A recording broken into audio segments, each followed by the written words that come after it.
A paz do Senhor Jesus Cristo para todos os irmãos em Cristo Jesus. Eu estava lendo aqui, estou lendo aqui Jeremias capítulo 25, estou entrando no 26, e a epígrafe do 26 diz: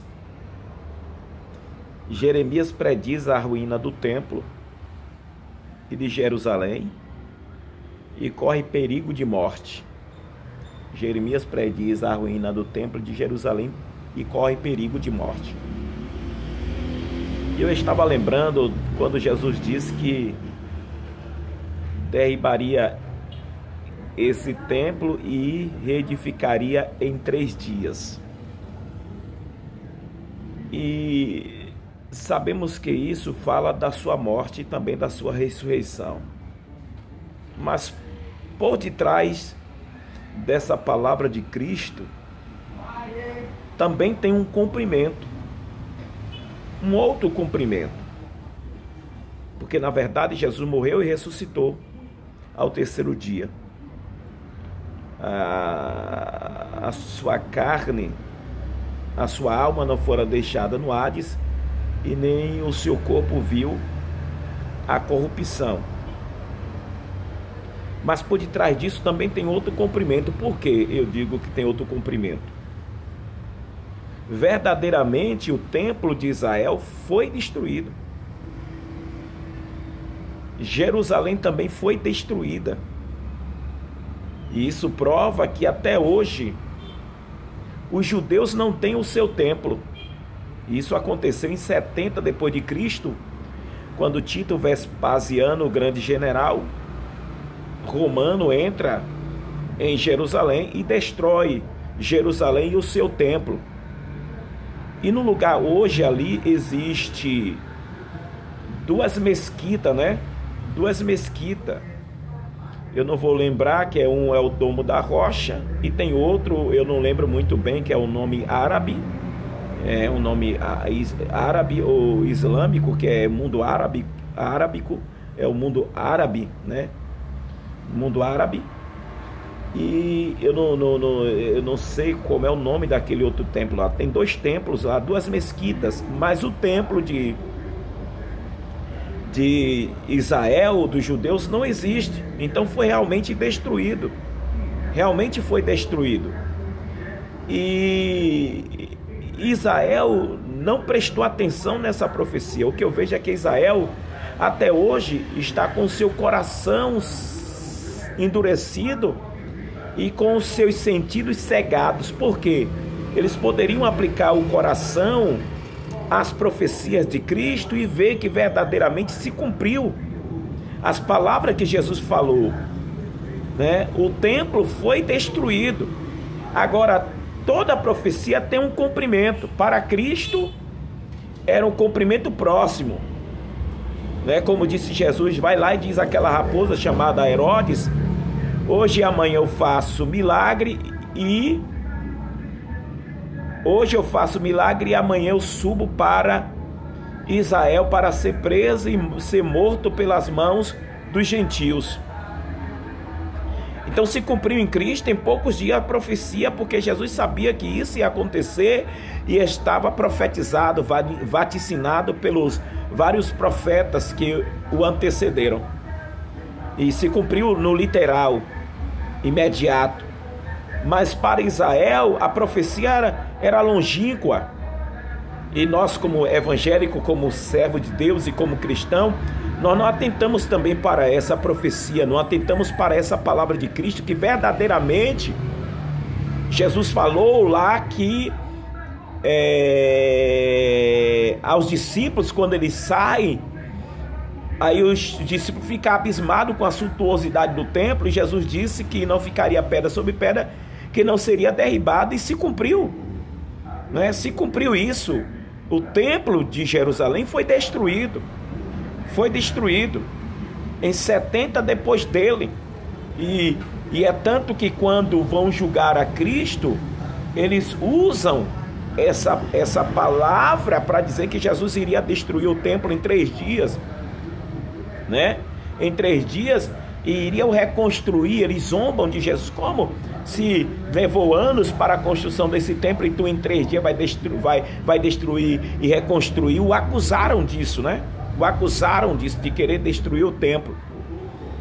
Mas os judeus não prestaram atenção nessa mensagem, nessa profecia.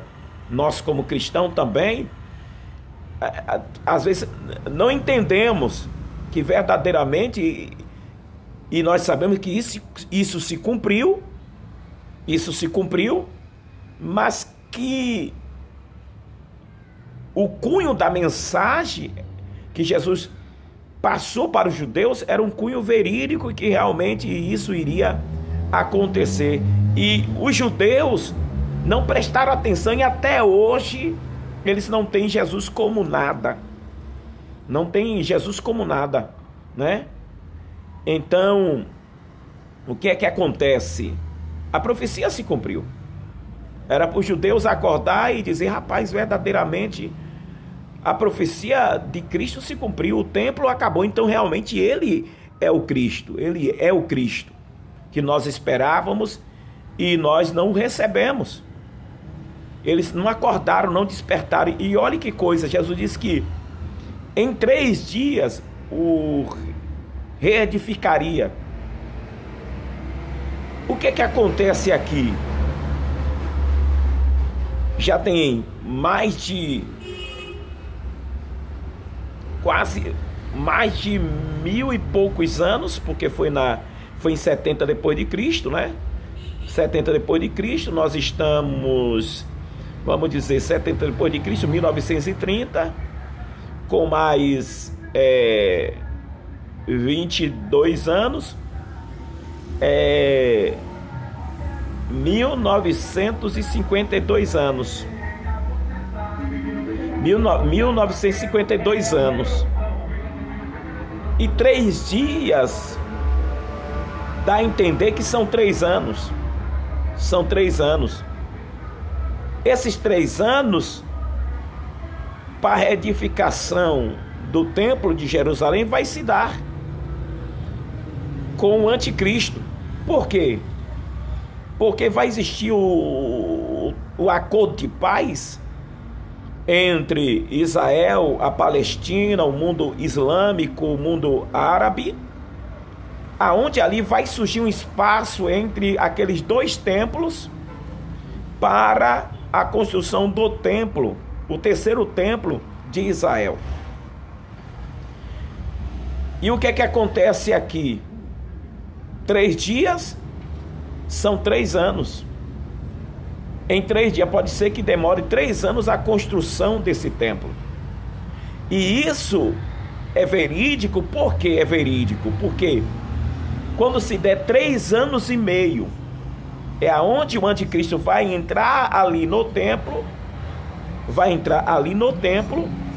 e vai querer se assentar como se fosse Deus, querendo ser Deus. E aí vai se acabar o pacto de paz. E aí agora começa a perseguição do anticristo contra Israel. Então, esse movimento de construção, ele vai dar-se início no arrebatamento da igreja e no assinado do tratado de paz. Aí o que é que acontece? Quando o anticristo estiver assinando o tratado de paz, será o momento do arrebatamento da igreja. Isso aqui é uma conjectura minha, um pensamento meu, uma exploração minha dentro dos contextos bíblicos, que não se pode provar como verdadeiro, como se fosse verídico e como se fosse a verdade. É uma tese, e toda tese tem que ser analisada, estudada, e se não tiver cunho, reprovada, e quem levantou a tese e reconhecer que, na verdade, ele errou. Mas que os 7 anos da grande tribulação se dá início no tratado de falsa paz, sim. Por quê? Porque são 7 anos de tribulação e não passa nem um minuto a mais. Nem um minuto a mais. Culminando-se com a guerra do Armagedon, né? Culminando-se com a guerra do Armagedon. Eu não sei se a guerra do Armagedon ela é depois de 7 anos, né? Terminou os 7 anos, começa a guerra do Armagedon, ou se a guerra do Armagedon está incutida no finalzinho da grande tribulação, porque realmente não se pode passar. É 7 anos, a Bíblia não mente, a Bíblia não está falha, não é falha, e ela não se acrescenta, ela se cumpre. Então eu acredito que a guerra do Armagedon está dentro, né? Essa guerra do Armagedon não é a guerra de Gog e Magog, não é. É a guerra do Armagedon. Essa guerra do Armagedon, ela se cumpre no finalzinho da grande tribulação, quando Cristo ele voltará, né? E será visto por todos os olhos de sobre a terra. A igreja não estará nesse período, porque a igreja estará no céu com Cristo, e a igreja virá com Cristo, com os seus santos anjos. Então, na verdade, a grande tribulação, o sinal será o assinamento, né? O assinar do tratado de paz. E nesse exato momento, que nós não sabemos quando será esse assinar do tratado de paz, nós não sabemos, porque eu acredito que vai ser uma coisa escondida, né? Vai ser uma coisa escondida.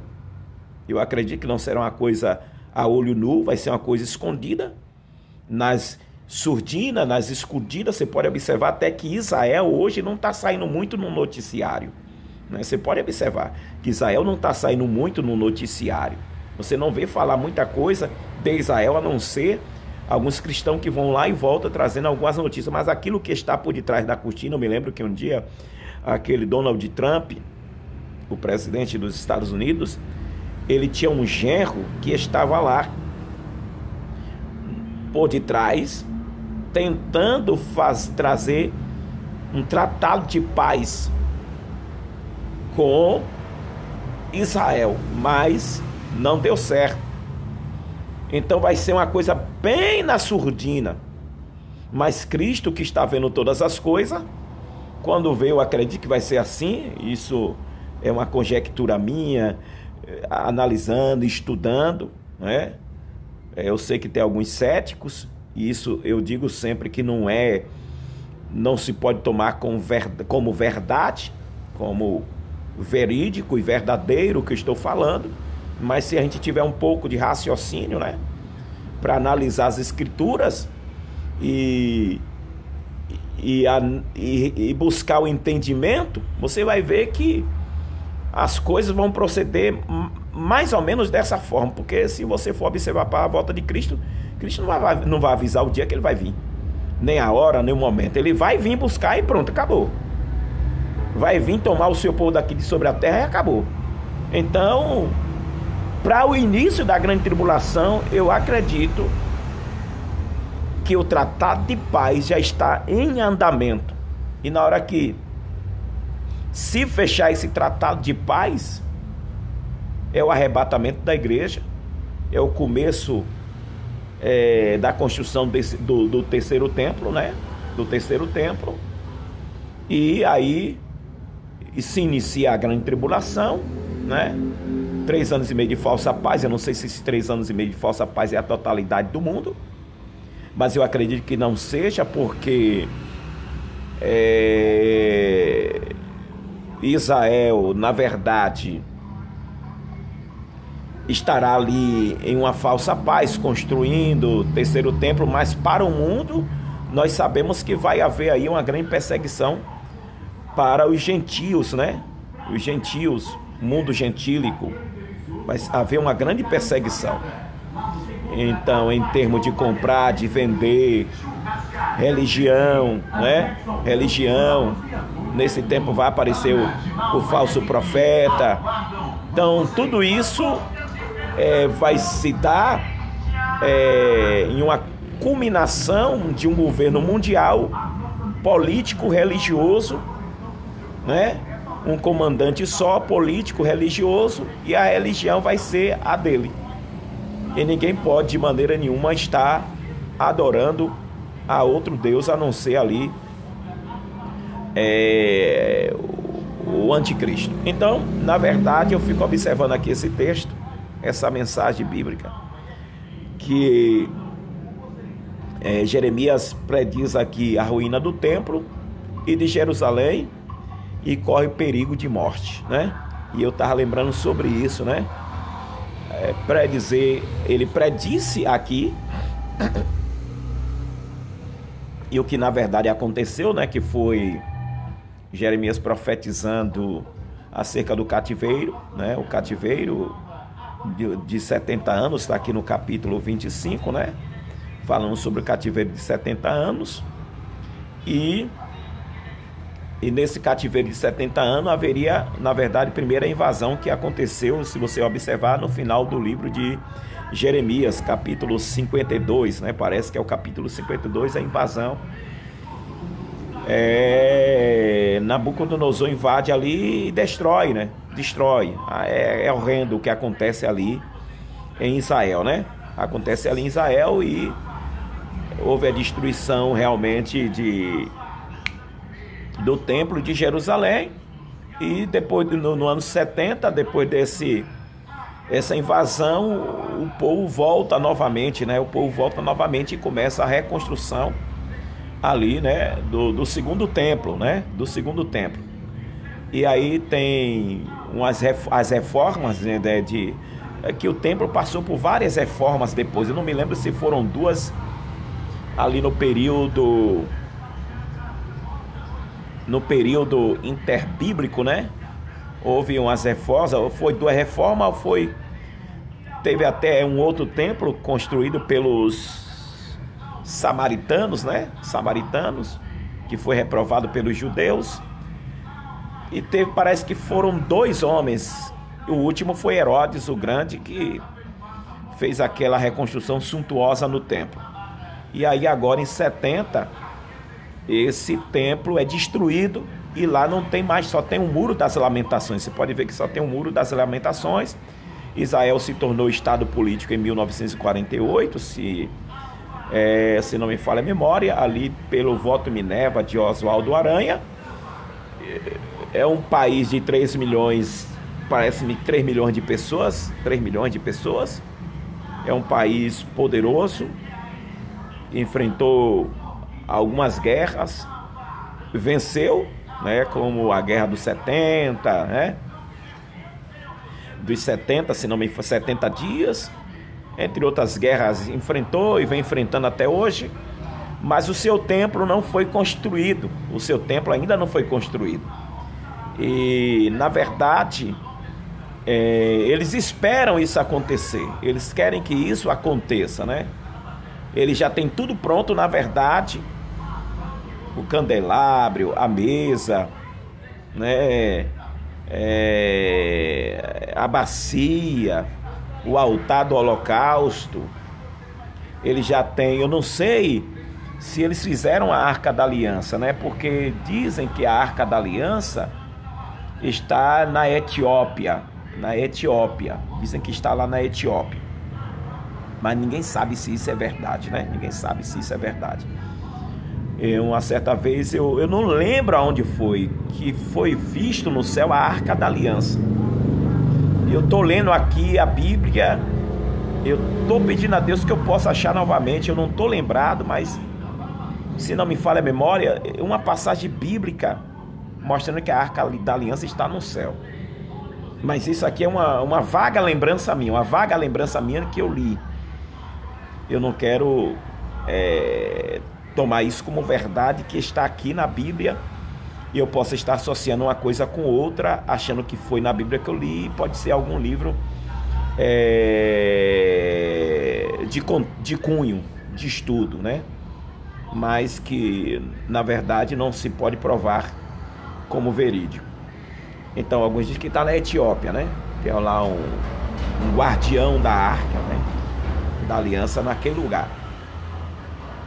E para tantas vezes nós associamos a passagem, a historicidade com a passagem de Samuel, quando acho que foi os filisteus que levou a arca, né? Foi isso mesmo, levou a arca para o seu território e começou a sofrer porque a arca estava naquele território de ímpio, né? Apareceu hemorróidas naquele povo, o povo sofreu muito. E a gente vê a Etiópia, se a arca estiver lá mesmo, nós vemos que, né, a situação é terrível porque, né, a arca de Deus não pode ficar em lugares imundos e impuros, entende?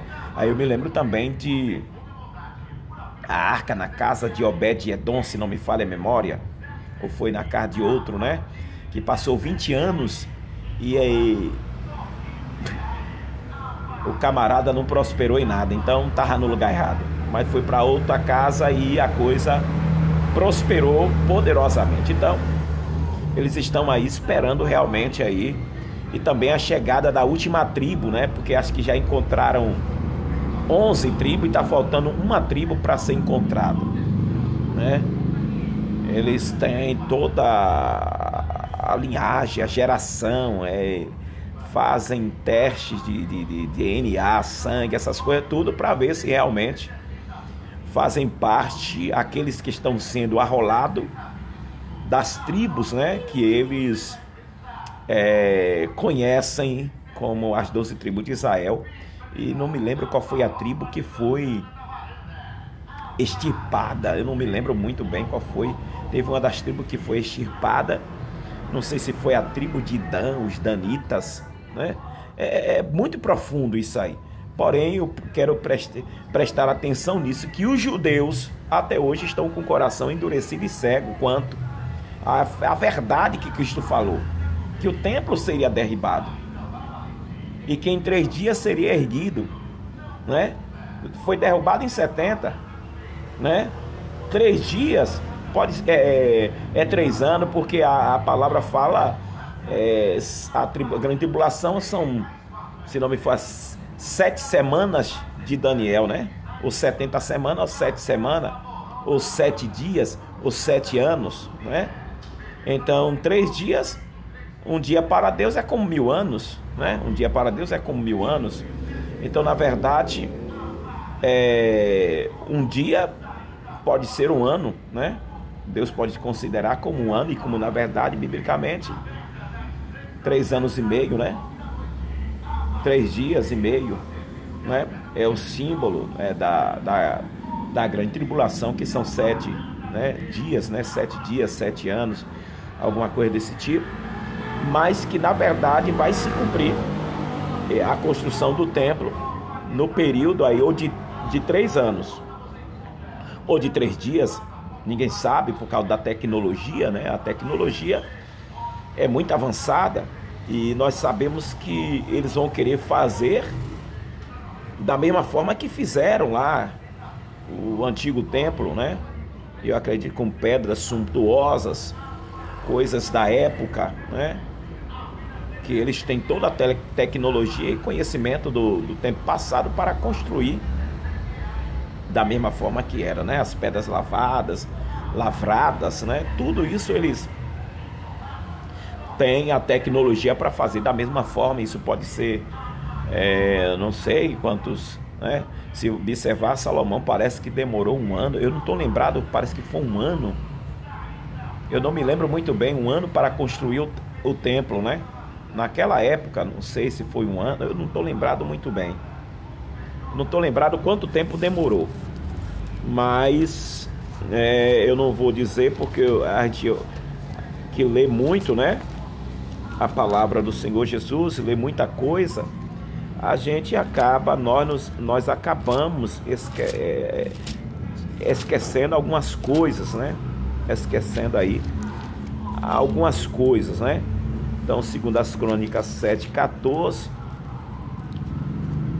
deixa eu ver aqui, né? Mas começa,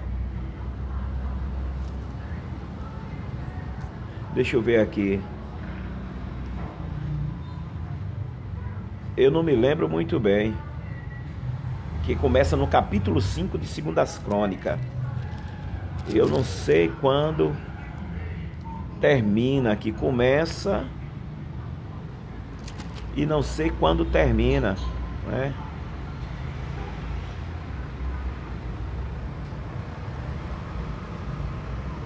Eu não estou lembrado aqui, eu estou olhando, né?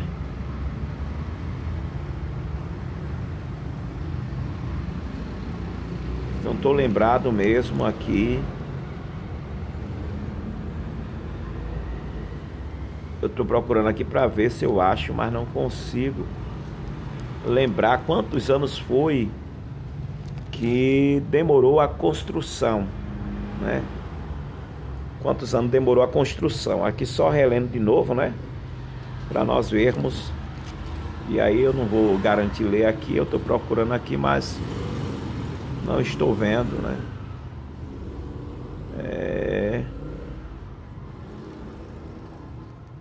Não estou vendo aqui, eu não vou lembrar quantos anos demorou. Mas sei que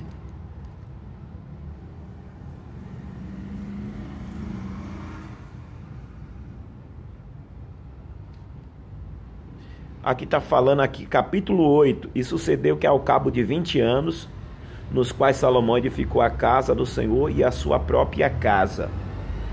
Mas eu não estou lembrando realmente quantos anos demorou para construir a casa do Senhor Jesus, né? Aquela casa lá. Então, eu sei que vai ser uma coisa que não é uma construção qualquer, né? É uma construção grande, suntuosa. E também, como Israel não está se atendo ao tempo, né? Não se está se atendo ao tempo, Israel vai achar que o que está acontecendo em volta é uma coisa normal, né? Corriqueira, como o anticristo. Eles vão achar que, na verdade, como a mente dele, eles estão cegos mentalmente, entendimento cegado, então eles vão achar que a construção do templo é coisa corriqueira, é coisa que tal, que normal, o que estiver acontecendo em torno é coisa que acontece sempre em todo mundo, entendeu? E eles vão fazer, eu acredito que sem preocupação. Eu acredito que vão fazer sem preocupação, mesmo acontecendo algumas coisas em torno do mundo, e eles, na verdade, vai achar que, como eles têm visto tanta coisa acontecendo nesse mundo aí, então ele deve ser mais alguma praga, deve ser alguma praga aí que está acontecendo, mas já começou e, né, vai terminar. Então o mundo vai estar sofrendo e Israel vai achar que, acredito que seja normal, né? Então eles não vão ter uma preocupação, acredito, de rapidez para construir o templo.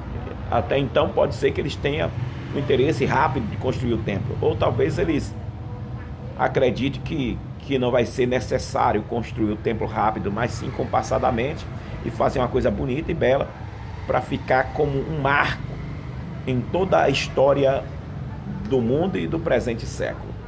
Então fica aí essa palavra, que Deus em Cristo continue abençoando, pedindo a todos vocês que amam a Bíblia, que leiam a Bíblia, né? Estudem a palavra do Senhor Jesus, porque a palavra de Deus é coisa tremenda e poderosa para todos quanto amam a Deus. Deus abençoe a todos.